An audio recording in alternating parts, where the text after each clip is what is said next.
شبلی فراز ایک straight forward آدمی ہے. یہ نہ وہ کہتے جرنلسٹوں کے سامنے شہباز گل صاحب کو کہ آپ یہ مت کریں تو یہ بہت اچھا ہوتا ہے, اس لیے کہ شہباز گل صاحب کو بھی تو اپوائنٹ پرائم منسٹر نہیں کیا ہے اور وہ بڑی محنت سے اپنا کام کرتے ہیں. شبلی فراز صاحب بھی محنت سے کام کرتے ہیں. میں میڈیا کے سامنے اس طرح کا جھگڑا کہ میں نے بات کرنی ہے یا تم نے بات کرنی ہے, آئی تھنک اگر یہ نہ ہوتا تو بہت اچھا تھا. یہ جیسے ابھی کہا علینا نے کہ یہ فرسٹریشن کا اظہار ہے, اب ظاہر علینا کو موقع مل گیا نا تو موقع تو دیا نا کسی نے. اور ایک اور چیز ہے, شہباز گل صاحب نے بڑے اچھے طریقے سے اس کو ہینڈل کیا. 2 منٹ صدیق صاحب, اور میرے خیال میں شہباز گل صاحب نے بڑے اچھے طریقے سے اس کو ہینڈل کیا. آپ کے تو وہ خاموشی سے مسکراتے ہوئے نکل گئے, ہاں جی مجھے پتا ہے میں نے موقع دیا, میں نے آپ کو موقع دیا. نہیں آپ تو شہباز کا کہیں نام آئے تو اس کے بعد نہیں, شہباز کا نام آئے تو اس کے بعد شریف ہی نکلنا آپ کے. بیسیکلی نا پنجاب کے وزیر اعلیٰ رہے ہیں, میرا شہر لاہور ہے, تو میرے ذہن میں یہ چیز ایسی بات ہے. اچھا جی, اب ایک اور کہانی جو ہے وہ بھی بڑی ضروری ہے مریم نواز صاحبہ کی. مریم نواز صاحبہ نے آج جو بات کہی جناب عظمت سعید شیخ صاحب کے حوالے سے, بڑا ہی مجھے افسوس ہوا. میں عظمت سعید صاحب کو میں سنتا رہا ہوں, عدالت میں دیکھتا رہا ہوں, بہت ہی ووکل اور بڑے زبردست جج, کمپرومائز نہیں کیا انہوں نے کسی پہ. طبیعت ان کی خراب تھی, مہینہ وہ چھٹی پہ بھی رہے جب پاناما کیس کی وہ ہو رہی تھی, تو اس وقت بھی انہوں نے, بہت سے لوگوں نے کہا باہر چلے جائیں علاج کے لیے, ادھر ہو جائے, لیکن انہوں نے کہا نہیں, جب تک یہ فیصلہ پر میں دستخط نہیں کر لوں گا کسی علاج کے لیے کہیں پہ باہر نہیں جاؤں گا. بڑی ہمت سے, بڑی بہادری سے انہوں نے یہ سب کچھ کیا اور بڑی انٹیگریٹی کے ساتھ کیا, اور جو بھی فیصلہ آیا وہ کوئی غلط نہیں تھا. ان کے حوالے سے جو آج گفتگو فرمائی ہے مریم نواز صاحبہ نے, پہلے ذرا وہ سن لیتے. اب یہ مریم صاحبہ کی گفتگو بدنام زمانہ جے آئی ٹی, یعنی اس طرح کے القابات دینے, وہ جو سپریم کورٹ آف پاکستان کے جو فیصلے تھے. اب جب یہ جے آئی ٹی بنانے کا فیصلہ آیا تھا, جب پہلا سپریم کورٹ کا فیصلہ آیا تو پرائم منسٹر ہاؤس خوشی سے پھولے نہیں سما رہا تھا. جفیاں ڈل رہی تھیں, شہباز شریف صاحب پاجی, نواز شریف صاحب پاجی, عرفان صدیقی پاجی, جفے, اور بیچ میں یہ آپ کو چھوٹی بچی مریم نواز کی فوٹو بھی نظر آ جائے گی. ذرا دکھا دیں وہ فوٹیج, وہ لڈو کھاتے ہوئے, تصویر کھاتے ہوئے, اگر آپ کے پاس ہے پروڈیوسر صاحب.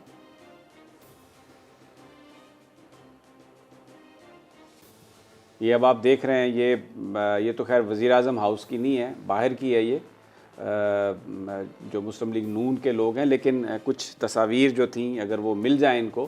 وہ وزیر اعظم ہاؤس کی تصاویر ہیں جس میں شہباز شریف صاحب, مریم صاحبہ, نواز شریف صاحب, یہ سب ایک دوسرے کو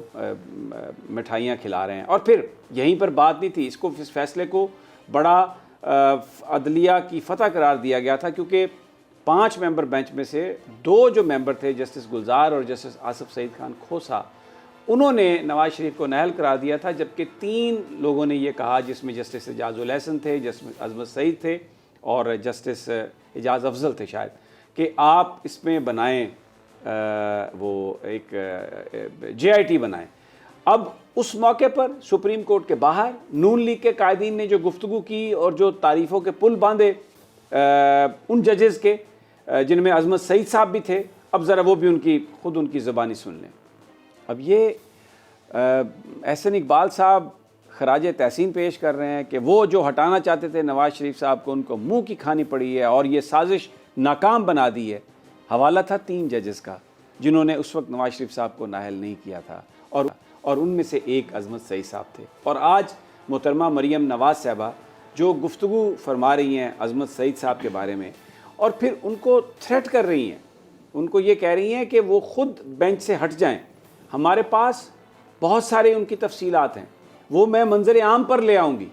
ایک عجیب صدیق ساجد, یہ اس سے بڑی کوئی بات ہو سکتی ہے کہ آپ سپریم کورٹ کے سابق جج کو, جس کو اب حکومت ایک کمیشن کا سربراہ بنا رہی ہے, آپ اس کو یہ کہیں کہ ہمارے پاس آپ کی ویڈیوز ہیں. یہ ویڈیوز جو ہیں یہ کون بنواتا رہا, کیسے یہ ویڈیوز آئیں, یہ معاملہ کہاں, یہ پہلے ارشد ملک کی ویڈیوز, نازیبہ ویڈیوز, یہ جاسوسی کا کام, آئی بی یہی کام کرتی رہی ہے ان کے زمانے میں, کیا ہے یہ سب؟ جی بالکل کرتی رہی ہے. اور آپ کو تو یہ بھی یاد ہوگا جب یہ وزیر اعظم نہیں تھے اور انہوں نے جی ٹی روڈ کے ذریعے مجھے کیوں نکالا والا ایک مارچ شروع کیا تھا, تو آپ کو یاد ہوگا اس میں آئی بی کے لیے جو گاڑیاں خریدی گئی تھی وہ اس قافلے کے ساتھ ساتھ نہ صرف شامل تھی بلکہ وہ کئی جگہ پہ ٹکرائی, کیونکہ میں خود اس کا حصہ تھا,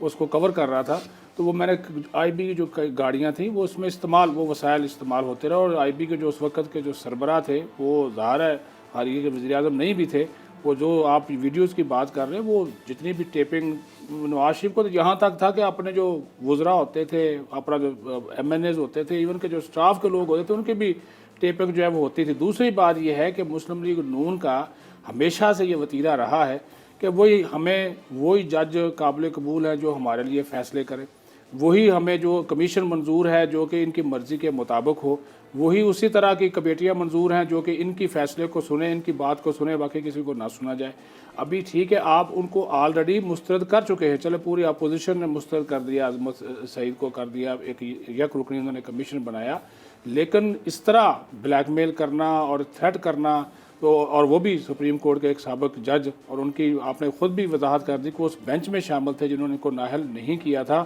اور یہ تو اثر انداز کون ہو رہا ہے؟ اثر انداز تو پھر حکومت تو نہیں ہو رہی، یہ تو پھر آپ اپوزیشن اثر انداز ہو رہی، کہ ابھی کام شروع نہیں ہوا، ابھی تو چوری کس نے کی ہے، پکڑی ہے نہیں پکڑی، یا براڈ شیٹ کا میں کیا ہے، کس کا کتنا حصہ ہے، وہ ساری چیزیں تو آپ نے آنی ہے۔ تو آپ کو ڈر اور خوف جو ہے وہ کس چیز کا ہے کہ آپ جو ہے وہ اس سے پہلے ہی اس کمیشن کے اوپر بھی سوالات اٹھا رہی ہے، اس کے سربراہ کے اوپر بھی سوالات اٹھا رہی ہے؟ نہیں، یہ ایک سوال جو بڑا میں کرنا چاہ رہا ہوں آپ سے، عظمت سعید صاحب بطور جج سپریم کورٹ میں رہے، مریم نواز صاحبہ جو بات کر رہی ہیں کہ ہم وہ ویڈیوز وہ ریکارڈ ہم لے آئیں گے باہر اور آپ خود ہی الگ ہو جائیں، آپ کیا کرتے رہیں، تو بطور سپریم کورٹ جج انٹیلیجنس بیورو سے پرائم منسٹر نواز شریف صاحب ان کی سرویلنس کروا رہے تھے۔ وہ ویڈیوز کس نے بنائی؟ دیکھیں وہ جج تھے سپریم کورٹ کے، اور پاناما کیس میں وہ تحقیقات کر رہے تھے، تو اس کے کیس کی وہ سماعت کر رہے تھے۔ اب مریم نواز کا یہ کہنا کہ ہمارے پاس بہت کچھ ہے، ہم اس کو لیک کر دیں گے، ہم بتا دیں گے، آپ خود سے علیحدہ ہو جائیں، یہ بڑے سیریس سوالات ہیں کہ سپریم کورٹ کے جو جج ہیں ان کی سرویلنس نواز شریف صاحب کروا رہے تھے تو کس سے کروا رہے ہوں گے؟ انٹیلیجنس بیورو سے کروا رہے ہوں گے، یا کوئی اپنی انہوں نے پرائیویٹ کوئی ایجنسی ہائر کی ہوگی۔ تو یہ تو بڑا سنگین، اس ماضی میں اس الزام پر تو حکومتیں گئیں، جج گفتگو ٹیپنگ کے حوالے سے تو فیصلے موجود ہیں سپریم کورٹ آف پاکستان کے۔ میں آپ کو بتاؤں سمی صاحب کہ 6 ارب روپے سے انہوں نے گیجٹس منگوائے تھے اپنے دور میں آئی بی کے لیے، کہ جناب اگر ہماری کوئی مانیٹرنگ کرتا ہے تو نکارہ جو ہے وہ کیا جا سکے، اور اس طرح کی چیزوں کو جو ہم کسی کی مانیٹرنگ کروانا چاہ رہے ہیں۔ دوسری بات یہ کہ مریم نواز صاحبہ نے تو ارشد ملک کے حوالے سے بھی کہا تھا کہ ویڈیو نمبر 2 بھی ہے، 3 بھی ہے، 4 بھی، تو اللہ کو پیارے ہو گئے، لیکن وہ اس کا بھی ذکر کرتی رہی۔ ابھی یہ عظمت سعید والے ایشو پہ آ گئی ہیں، اگر وہ یہ بات کر رہی ہے تو میرے خیال میں یہ باتیں زیادہ ہیں، اس قسم کی کوئی ویڈیو ہاں ٹیپ کی حد تک یا واٹس ایپ کی حد تک ہو سکتا ہے کہ کوئی ہو، وہ بھی آئی بی کی جانب سے ہی ہوگی، وہ ظاہر ہے۔ ارشد ملک کی تو آئی بی کی جانب سے نہیں نا، پرائیویٹ ان کے اپنے لوگ تھے جو گئے تھے وہاں سے، تو ارشد ملک کی تو آئی بی نے نہ کی تھی، وہ تو ان کے اپنے لوگ تھے، اور ابھی بھی آپ کس بنیاد پہ کہہ سکتے ہیں کہ وہ آئی بی نے کی؟ اور نہیں، وہ تو اس وقت کی بات کر رہے ہیں جب یہ جج تھے سپریم کورٹ کے، جب وہ یہ بات کر رہی ہیں، سپریم کورٹ کے جج تھے، وہ کہہ رہی ہیں کہ ہم وہ ہر چیز ہم سامنے لے آئیں گے، آپ کیا کرتے رہے ہیں اور آپ اس سے بہتر ہے آپ ہٹ جائیں۔ شہباز، یہ تو ایک بڑا سیریس ایلیگیشن ہے، اٹ نیڈز انویسٹیگیشن۔ آپ یہ کیسے کہہ سکتے ہیں کہ سپریم کورٹ کے جج کی آپ نے سرویلنس کی ہے؟ بالکل سر، اس کی انویسٹیگیشن ہونی چاہیے، اور یہ حکومت کا کام ہے، کیونکہ یہ ایک رکنی جو کمیشن بنایا ہے، اور وزیر اعظم نے تو یہاں تک کہا تھا کہ اس کمیشن میں اگر ہمارے اپنے لوگ بھی ملوث ہیں، کیونکہ انہوں نے الزام لگایا تھا کہ کچھ لوگوں نے کمیشن کی ڈیمانڈ کی تھی ان سے جو براڈ شیٹ کے سربراہ ہیں، تو اس میں وزیر اعظم کہا ہمارے اپنے لوگ ملوث ہیں، ان کی بھی سامنے آ جائے گی۔ اور دوسری سب سے امپورٹنٹ بات جو آپ نے پہلے کی ہے کہ یہ وہی لوگ ہیں کہ جب 2 ججز نے کہا تھا کہ نااہل کرو اور 3 نے کہا کہ جے آئی ٹی بناؤ، تو ایک بڑی مشہور تصویر تھی جس میں مریم نواز درمیان میں ہے، ایک سائڈ پر نواز شریف ہے، ایک پر شہباز شریف ہیں، اور وہ تصویر بڑی وائرل ہوئی تھی کہ جی اب انہوں نے سوچا تھا کہ شاید یہ پہلے کی طرح جے آئی ٹیز ہیں، اور شاید جسٹس قیوم کی طرح جس طرح لوگ اپنی کر لیتے تھے اسی طرح کے فیصلے ہم خود کروا کے، اور شاید اب بھی جے آئی ٹی وہی نکلے گا۔ لیکن سبسکرائب کریں اور بیل دبائیں تاکہ کوئی خبر رہ نہ جائے۔